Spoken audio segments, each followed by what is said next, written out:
Hello my YouTube family. तो कैसे हो आप सब लोग? आई होप बढ़िया ही होंगे और मैं भी बहुत अच्छी हूँ।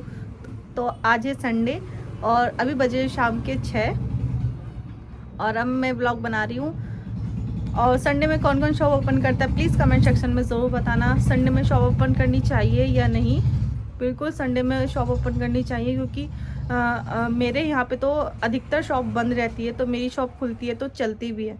तो आपको भी शॉप अपनी ओपन करनी चाहिए क्योंकि संडे में क्या होता है, लोग घूमने जाते कुछ ना कुछ चीज़ की ज़रूरत पड़ जाती है तो लेके जाते हैं। जो लोग चैनल पे न्यू है प्लीज़ चैनल को सब्सक्राइब करना और लाइक करने में आजकल आप बहुत ज़्यादा कंजूसी कर रहे हो। प्लीज़ लाइक करना वीडियो को और चैनल को सब्सक्राइब ज़रूर करना। आज का ब्लॉग उन लोगों के लिए है जो मेरे पास कमेंट भी आया था, काफ़ी कमेंट आए थे, तो मैंने सोचा क्यों ना इसके ऊपर वीडियो बना ली जाए। जिन लोगों को 1 या 2 साल हो गए और उनकी शॉप नहीं चल रही है, डेली 300 400 500 की सेलिंग से परेशान हो गए, तो गाइज़ टेंशन मत लीजिए। गाइज़ घबराने की बिल्कुल भी ज़रूरत नहीं है। ऐसा क्या करें कि हमारी शॉप अच्छी चले? तो सबसे मेन कारण जो है वो हो सकता है आपकी लोकेशन, कि आप किस लोकेशन में शॉप खोल रहे हो। ऐसा होता है कि आप किसी आउट एरिया में शॉप खोल लेते हो, जहाँ आपको खोलनी चाहिए वहाँ पे या तो महंगी होती है या आपको शॉप नहीं मिल पाती है। तो आप सोचते हो कि ठीक है यहाँ पे रेंट भी ठीक है, तो उस वजह से आप वहाँ पे खोल लेते हो। तो गाइज़ आउट एरिया में ठीक है खोल रहे हो आप, लेकिन इतनी अच्छी नहीं चल पाती जितना आप एक्सपेक्ट करके चलते हो कि हमारी शॉप ऐसी चलनी चाहिए, तो ऐसी नहीं चल पाती है। तो आप अपनी लोकेशन बदल के देखो। ऐसा नहीं कि आप शॉप बंद कर दो, आप क्या अपनी लोकेशन चेंज करके देखो कि कहीं और चल जाए, कि जहाँ पे अच्छी बसीकत हो, लोग रहते हो, सोसाइटी वगैरह हो। और दूसरा मेन कारण हो सकता है कि आपका टाइमिंग। तो टाइमिंग आप अपना फिक्स रखो, क्योंकि शॉप का मेन टाइमिंग 9 या 10 बजे, मेनली तो 10 बजे होता है मॉर्निंग में। अगर 9 बजे खोल सकते हो तो आप वो भी खोल सकते हो, लेकिन अगर 10 बजे टाइमिंग है तो ठीक 10 या 10:15 तक आप अपनी शॉप ओपन कर लो। क्योंकि मेरे साथ अभी सर्दियों में हुआ था, मेरी शॉप 11 साढ़े 11 कभी बज जाते थे। मैं अपना खुद का एक्सपीरियंस आपको बता रही हूँ। तो 11 साढ़े 11 बज जाते थे, तो 3-4 बजे तक, 4 बजे के आसपास में बस ऐसी 200 200 300 ऐसी सेलिंग होती थी। तो मुझे लगता है कि क्या हुआ है मेरी शॉप में, ऐसा क्या हो गया है, इसके सीज़न नहीं चल रहा है, पिछली बार इतना अच्छा चला, अब की बार क्या हो गया, ये वो काफ़ी चीज़ें दिमाग में आ रही थी। फिर मैंने सोचा, नोटिस किया कि हाँ मेरी शॉप का टाइमिंग भी चेंज हो गया है थोड़ा। पहले हमारी शॉप 10 बजे, सर्दियों में ठीक 10 बजे ओपन हो जाती थी, और आजकल 11 साढ़े 11 बज रहे हैं तब जाके वो शॉप ओपन हो रही है। तो कस्टमर क्या होता है कि कट जाते हैं। तो उनको सुबह सुबह में भी चाहिए होता है, जो सामान इमरजेंसी में चाहिए होता है, तो वो फिर कहीं और से ले लेते हैं। अब शॉप ओपन नहीं करते हो तो मेन होता है आपका टाइमिंग भी अपने टाइम से खोलो। हाँ ये है कि आप शाम को थोड़ा जल्दी बढ़ा सकते हो, जैसे अगर आपका 8 बजे टाइम है तो आप 7:30 बजे तक बढ़ा दो। तो इस तरह से आपका टाइमिंग भी बहुत मेन पॉइंट है।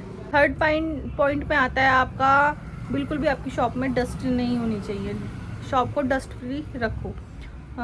हर हफ्ते में मिनिमम, तो अगर आप 2-3 दिन में तो नहीं कर सकते, इतना नहीं होता है, लेकिन हाँ आपका काउंटर है, काउंटर तो डेली साफ़ होना चाहिए। क्योंकि रोड पे अगर शॉप होती है तो रोड से डस्ट आती है। अगर आपने कांच वगैरह नहीं लगा रखा, कांच का गिलास, शीशा, गेट जो होता है कांच का वो नहीं लगा रखा होता है, तो डस्ट आएगी। और काउंटर पे तो डेली रहती है, तो काउंटर तो आपको डेली साफ़ करना है। और मिनिमम 1 हफ्ते के अंदर अंदर आपको जितनी भी ये सारी रैक होती है ये भी आपको क्लीन करनी है।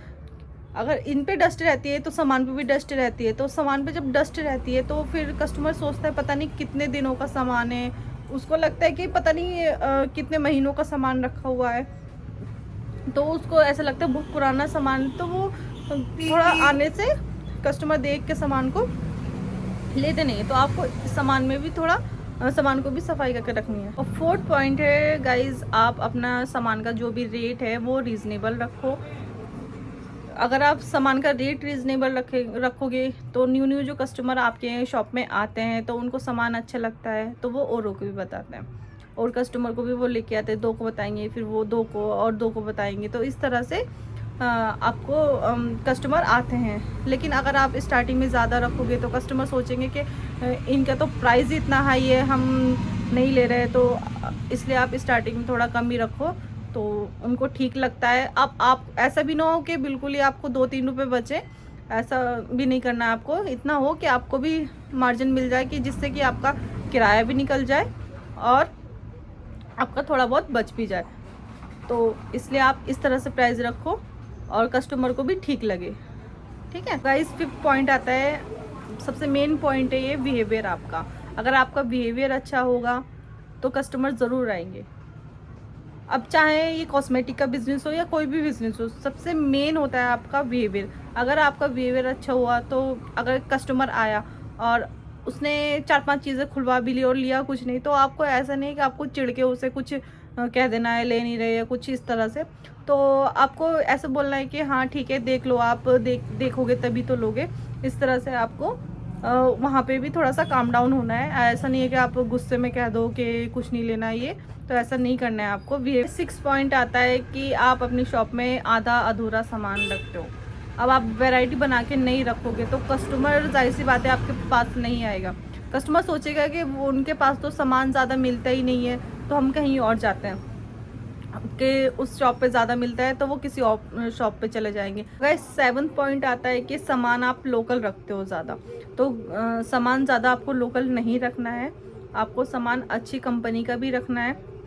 मैंने भी 2-4 ऐसी कंपनी अच्छी रख रखी हैं जो कि कस्टमर आते हैं कि हमें कंपनी का चाहिए, तो कंपनी का वो लेके जाता है। अब ऐसा ना हो कि लिपस्टिक आपको 20-30 रुपये वाली आप रख रहे हो, ठीक है, ऐसा भी नहीं करना है। मेरे पास स्विस ब्यूटी है, कलर्स क्वीन है, मार्स है, 3-4 ब्रांड हैं जो क्वालिटी भी अच्छी है और प्राइस भी ज़्यादा नहीं है। इस तरह से आपको भी अपनी शॉप में हाँ 20-30 वाले भी आप रखो, जिसे करवा आता है तो वो देने दूने में चल जाती हैं, तो उस तरह से आप रखो। लेकिन और सामान भी आप अच्छा भी रखो अपनी शॉप पे, जिससे कि कस्टमर आए और वो चाहिए, उसको चाहिए कि हाँ मुझे कंपनी का चाहिए, तो वो कंपनी की भी आपके पास से लेके गए जाए। मेरे पास 20 रुपये से स्टार्टिंग प्राइस लिपस्टिक का और 250 रुपये तक की है। और गाइस वीडियो पसंद आई हो तो प्लीज़ वीडियो को लाइक करना, चैनल को सब्सक्राइब ज़रूर करना।